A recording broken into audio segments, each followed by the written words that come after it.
오늘 우리에게 주시는 말씀은 마태복음 6장 7절로 8절 말씀입니다.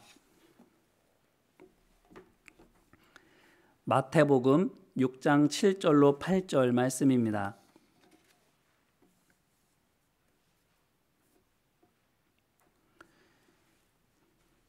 신약성경 8쪽에 있습니다. 제가 봉독해 드리겠습니다. 또 기도할 때에 이방인과 같이 중언부언하지 말라. 그들은 말을 많이 하여야 들으실 줄 생각하느니라. 그러므로 그들을 본받지 말라. 구하기 전에 너희에게 있어야 할 것을 하나님 너희 아버지께서 아시느니라. 아멘. 이는 생명의 말씀입니다. 하나님 감사합니다.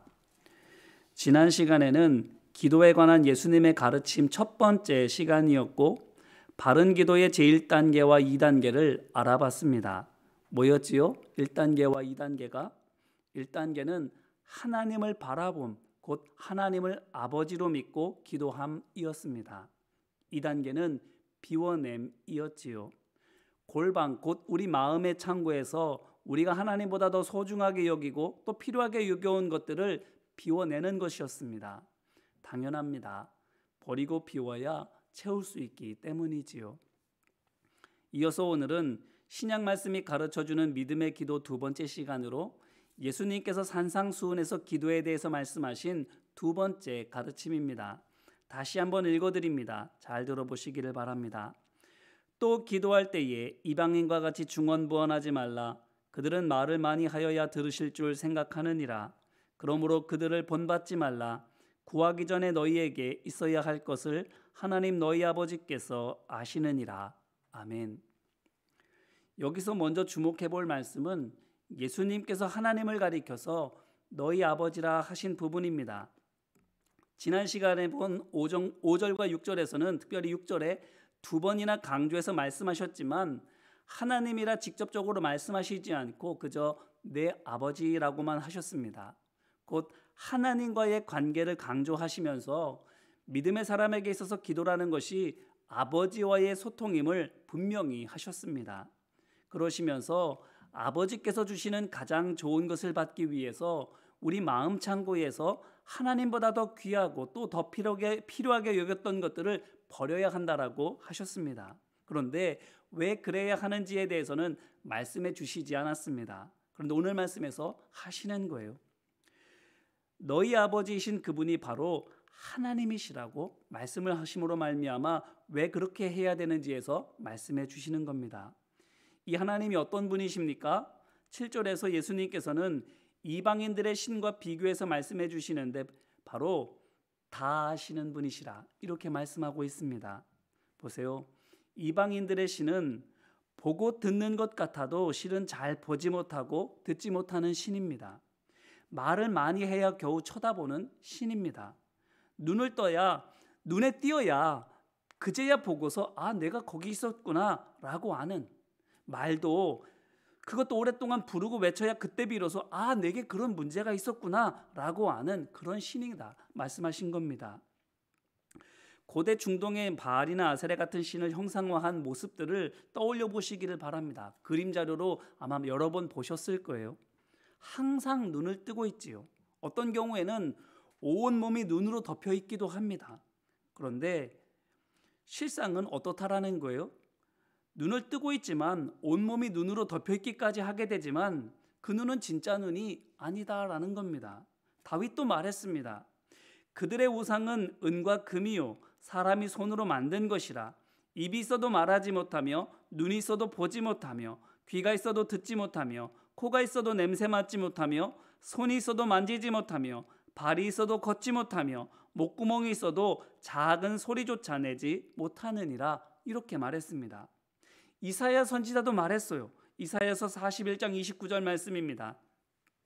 보라, 그들은 다 헛되며 그들의 행사는 허무하며 그들이 부어 만든 우상들은 바람이요 공허한 것뿐이니라. 아멘. 눈이 붙어 있지만 온몸이 눈으로 덮여 있기까지 하게 되지만 아무것도 보지 못하는, 아무것도 할 수 없는 바람 같은 공허한 것이라고 말해주고 있습니다. 그런데 하나님은 어떤 분이십니까? 구하기 전에 먼저 아시는 분. 그렇기 때문에 하나님께서는 우상과는 정반대로 안 보시는 것 같고 듣지 못하시는 것 같아 보여도 실은 다 보시고 다 들으시는 분이시다라는 겁니다. 전지전능하신 만유의 주가 곧 우리가 아버지로 믿고 섬기는 그 하나님이시다라고 예수님께서 말씀하시는 것입니다. 그분이 우리 아버지라고 말씀하시는 거예요. 바로 이것 때문에 우리는 우리 아버지 되신 하나님께 기도할 수 있습니다. 아니, 그분께만 기도해야 합니다. 왜냐하면 그분은 세상의 우상들처럼 문제 있어? 다 말해. 내가 다 들어줄게 라고 큰 소리 땅땅 치지만 문제가 닥쳐서 막상 도와주세요 하면 못 듣는 우상과는 전혀 다르게, 듣는다 할지라도 도와줄 힘이 전혀 없는 그런 우상들과는 전혀 다르게 들으실 뿐만 아니라 어떤 문제든 해결해 주실 수 있는 힘과 능력이 있으신 분이시기 때문입니다. 그런데 문제는 오늘 말씀에서도 예수님께서 말씀하고 계시지만 하나님의 자녀들이 그거를 못 믿는다라는 겁니다. 내가 당하고 있는 이 어려움을 하나님께서 안 보시는 것은 아닐까라고 생각하면서, 나는 하나님을 보는데 하나님께서는 나를 안 보시는 건 아닌가 의심하면서 이방인들처럼 그저 열심히만 기도하려고 하는 겁니다. 물론 열심히 기도해야 됩니다. 그런데 보세요. 애굽에서 노예살이하고 있던 야곱의 후손들이 그렇게 열심히 기도해서 하나님의 건져주시는 은혜를 입었습니까? 아니에요. 저들이 한 거라고는 하나님 앞에서 탄식한 것, 운 것 뿐이었습니다. 그것도 대놓고도 못하고 숨죽여서, 혹시라도 애굽 사람들이 들을까 봐 숨죽여서. 하지만 그 모습을 하나님께서 보셨어요. 그 소리도, 숨죽여 오는 그 소리도 하나님께서 들으셨어요. 그들뿐입니까? 아닙니다. 열왕기상 18장을 보게 되면 우리가 너무나도 잘 아는 대로 갈멜산에서 바알 선지자들과 엘리야가 기도 대결을 벌이지요. 그때 어땠습니까? 신을 향해서 열심히 기도한 거는 오히려 바알 선지자들이었습니다. 엘리야는요, 18장 36절 말씀을 보니까 뭐라고 말하고 있는가 하면 엘리야가 말하되 이렇게만 되어 있습니다. 서서 하늘을 우러러 두 팔을 벌리고 모든 사람이 다 듣게 크게 기도한 게 아닌 겁니다. 그냥 하나님께 나지막히 말한 거예요. 뭐라고 말했어요? 주께서 하나님이심을 무리가 알게 하소서. 모든 사람이 다 듣도록 쩌렁쩌렁 크게 주께서 하나님이심을 모든 사람이 알게 하소서라고 외친 것도 아니었습니다. 그냥 하나님 앞에 나지막히 주께서 하나님이신 것을 이 모든 무리가 알게 하옵소서 기도했어요. 수많은 사람들과 조금 떨어져 있기 때문에 어쩌면 사람들이 그 소리를 제대로 듣지 못했을지도 모릅니다. 그런데 어떻게 됐어요? 하나님께서 응답하셨어요. 하늘에서 불이 내려서 제단과 그 번제물, 그뿐만 아니라 그 주위까지 싹 다 태우셨습니다. 그런 예를 에스라에게서도 우리는 찾아볼 수 있습니다. 에스라가 유다 백성의 죄를 대신해서 하나님 앞에 회개하며 기도합니다. 그런데 에스라서 10장 1절 말씀을 보니까 그가 성전 앞에 엎드려 울며 기도했다 이렇게 말하고 있어요. 그런데 울었다라고 하는 이 말이 히브리어로 보쿠 이렇게 말하고 있습니다. 전에 수요 오전 기도회 때 느헤미야서 말씀을 한동안 본 적이 있는데 그때 한번 언급한 기억이 납니다. 그 단어는 흐느끼다입니다. 소리내서 엉엉 우는 게 아닙니다. 슬픔을 삼키면서 훌쩍훌쩍 우는 겁니다.